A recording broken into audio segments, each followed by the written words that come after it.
Hello everyone. Today's topic is write a C program to convert the temperature from the Celsius to Fahrenheit.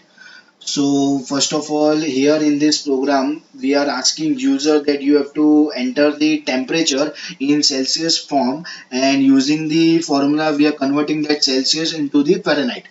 So here we have used two header files, that is hash include stdio.h and hash include kundo.h, and after that void main function and open the bracket. So in this program we will require two variables, and both the variables with the data type float only, because maybe we will get answer in decimal form. That's why we have used float as a data type.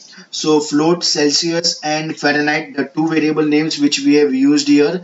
After that we are asking user printf enter the temperature in Celsius form. Okay, so scanf for example purpose only, like user has entered for example 80.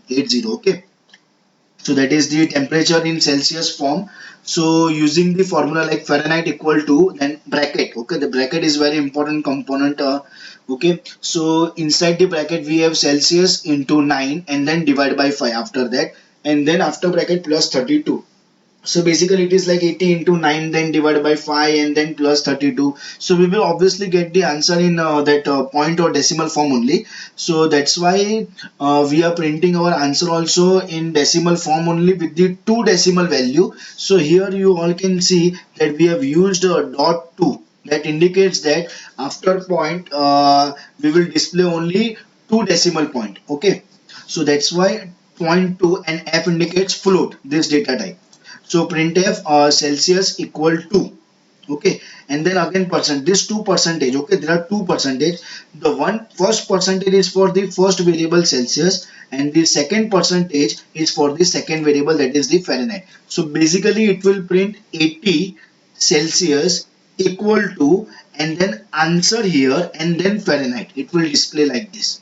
Okay, so and then get ch and close the bracket. So here we have the sample output also, like for example enter the temperature in Celsius form. So for example user has entered 80. Okay, like our assumption only. So the output is what, 80 Celsius equal to what, 176 in Fahrenheit. Okay, so that is the output. Thank you all.